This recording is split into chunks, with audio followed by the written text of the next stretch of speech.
आइए अब हम सॉल्व करते हैं सर प्रश्नावली 3.3 का ये पहला का दूसरा सवाल। तो इस सवाल को हम सॉल्व करते हैं। आपको पता है कि इसे विलोपन विधि और प्रतिस्थापन विधि दोनों विधि से सॉल्व करना है ना। तो आइए हम सॉल्व करके बताते हैं सर कैसे सॉल्व किया जाता है ना।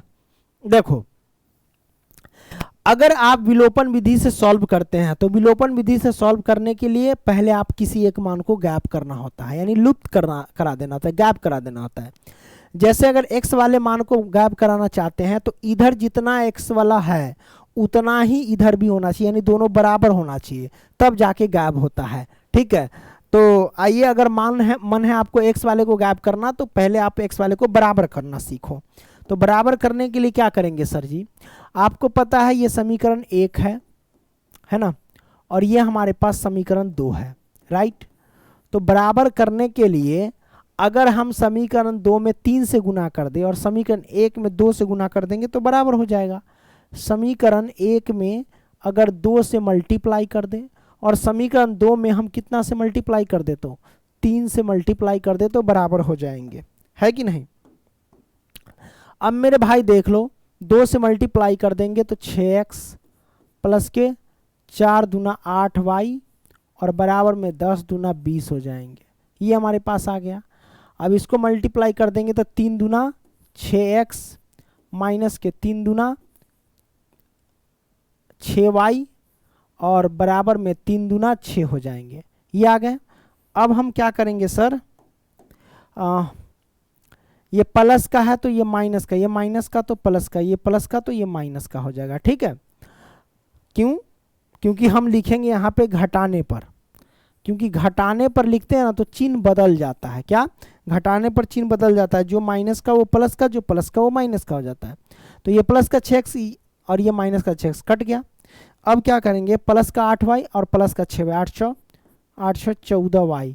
अब बराबर में 20 में से 6 हो जाएगा तो 14 ही होगा, इसीलिए y बराबर कितना होगा, 14 से 14 कैंसिल, 14 से 14 कैंसिल, 1 मर्तबे। तो ये हमारे पास 1 आ जाएगा, राइट। अब यहां से हम क्या करेंगे सर, तो y का मान 1 आ गया। अब यही y का मान समीकरण 2 में रख दो।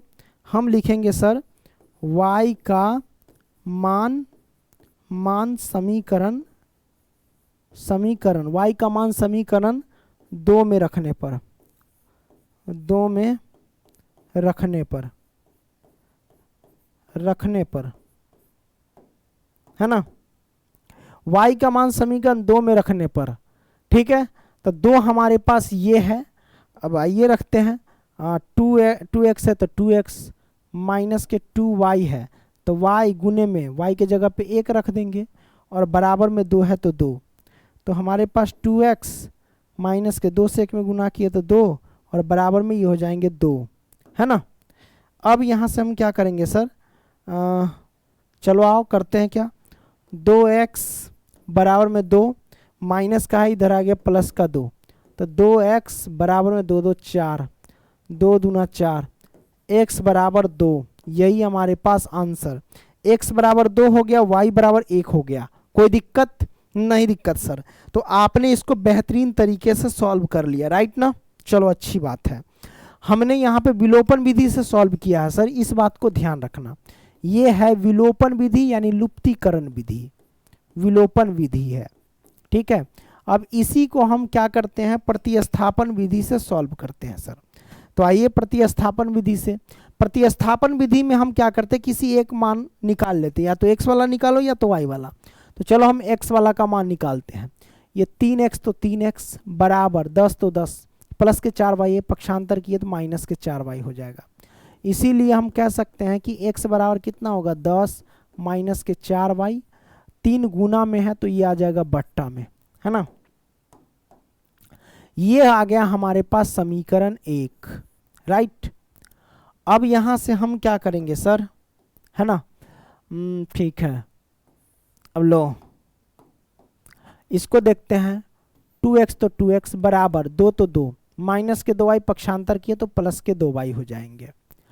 इसीलिए x बराबर क्या हो जाएंगे, 2 प्लस के 2y, 2 गुना में है तो इधर आ जाएगा बट्टा में। इसको मान लो समीकरण 2।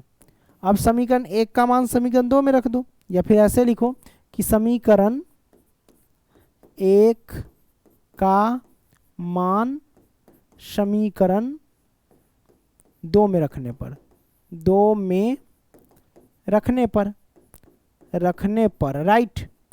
तो 2 हमारे पास ये है पूरा का पूरा, इस 2 में x के जगह पे ये वैल्यू फिट कर देंगे। तो आइए x के जगह पे हम वैल्यू फिट कर देते हैं, 10 माइनस के 4y और बटा में 3, और बराबर हमारे पास है 2 प्लस के 2y और बटा में 2।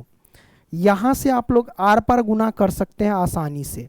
तो आइए गुना कर लेते हैं, 2 से इसमें गुना करो तो 10 दूना 20 माइनस के 4 दूना 8y, 2 से गुना कर दिए, और बराबर में 3 से इन सब में गुना करो, 3 दूना 6 प्लस के 3 दूना 6y, y वालों को एक साथ, बिना y वालों को एक साथ, तो माइनस के 8y प्लस के 6y पक्षांतर किए तो माइनस का 6y, बराबर में 6 तो 6 प्लस का 20 पक्षांतर किए तो माइनस का 20 आ गया, minus 8y minus 6y minus के 14y। अब बराबर में 6 में से 20 गया तो माइनस के 14। मेरे भाई अब काटो, माइनस के 14 से माइनस 14 कटेगा 1 मर्तबे, तो y की वैल्यू कितनी आ गई सर, y बराबर हमारे पास 1 आ गया राइट। अब यही y का मान किसी में रख दो, है ना। तो आइए रखते हैं y का मान समीकरण किस में रख दे, तो समीकरण 2 में रखने पर, 2 में रखने पर राइट। तो y का मान समीकरण 2 में रख रहे हैं सर, कोई दिक्कत नहीं है। तो 2 हमारे पास ये है, यानी x बराबर 2 प्लस में 2 और गुने में y के जगह पे हम रखेंगे 1, तो 1 रख दिए, और बट्टा में 2 है तो 2, तो 2 और प्लस में 2 से 1 में गुना करेंगे तो 2 बट्टा में 2, 2 दूना 4 और बट्टा में 2, 2 दूना 4 तो 2 आ गया, यानी x बराबर 2। यही हमारे पास आंसर निकल करके आ गया सर, है ना। यानी x का मान 2 और y का मान 1, यही तो आ गया वैल्यू। इधर भी हमने निकाला x का मान 2 और y का मान 1, है ना। तो वीडियो पसंद आया तो लाइक करना, दोस्तों को भी शेयर करना। और मैं आपको बता दूं कि यदि अगर आपको ऑनलाइन टेस्ट देना है ना, तो गूगल में सर्च कर लेना pankajstudycenter.com, वहाँ पे जाकर के सभी सब्जेक्ट का ऑनलाइन टेस्ट दे सकते हैं राइट। चलो मिलते हैं अगली वीडियो में, तब तक के लिए बाय।